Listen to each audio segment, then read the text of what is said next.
আমরা মানুষ যত ভালোই হই না কেন, গীবত, শেকায়েত, মিথ্যা বানিয়ে বলা থেকে নিজেকে ম্যাক্সিমাম সময়েই হেফাজত করতে পারি না। আমি নিজেই এই অপরাধী সবচেয়ে বেশি। যে মানুষগুলোর সাথে সামনাসামনি দেখা নাই, আদব আখলাক সম্পর্কে জানা নাই, শুধুমাত্র কয়েকটা টেক্সট দিয়েই পরিচয় থেকে সখ্যতা, এরপর ঘনিষ্ঠতা, সেই মানুষদের সাথেই সবচেয়ে বেশি হয় এইসব পাপ, জবানের খেয়ানত, আমানতের খেয়ানত, মানুষের প্রাইভেসির খেয়ানত।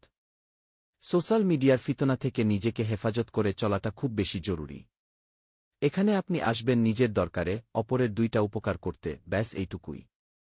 নিজে ফিতনায় পড়া, অপরকে ফিতনায় জড়ানো বা অপরের ফিতনায় নিজেকে জড়িয়ে নেওয়া, এইগুলো আমল নষ্ট, সময় নষ্ট, মানসম্মান নষ্ট, মনমানসিকতা নষ্ট ছাড়া আর কিছুই না। আমাদের প্রিয় নবী মুহাম্মাদের 4টা কথা সব সময় মাথায় রাখবেন, একদম দিলে গেঁথে রাখবেন। এসবেই আল্লাহর কাছে এবং মানুষের কাছে আমাদের সম্মান বাড়ে, গ্রহণযোগ্যতা বাড়ে। 1. বেশিরভাগ মানুষ জাহান্নামী তার জবানের জন্য। 2.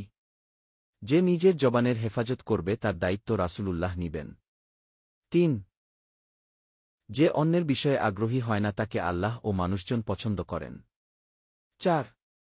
চুপ থাকব যখন বলব, উত্তম কথা বলব।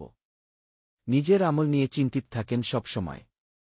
এতে নিজের গাম্ভীর্যতা, ম্যাচুরিটি ও আখলাকের সৌন্দর্য বাড়বে এবং তা প্রকাশ পাবে।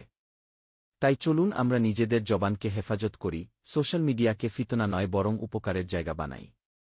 কারণ প্রতিটি কথা আল্লাহর খাতায় লিখে রাখা হয়, আর প্রতিটি কথার হিসাব একদিন আল্লাহকে দিতে হবে।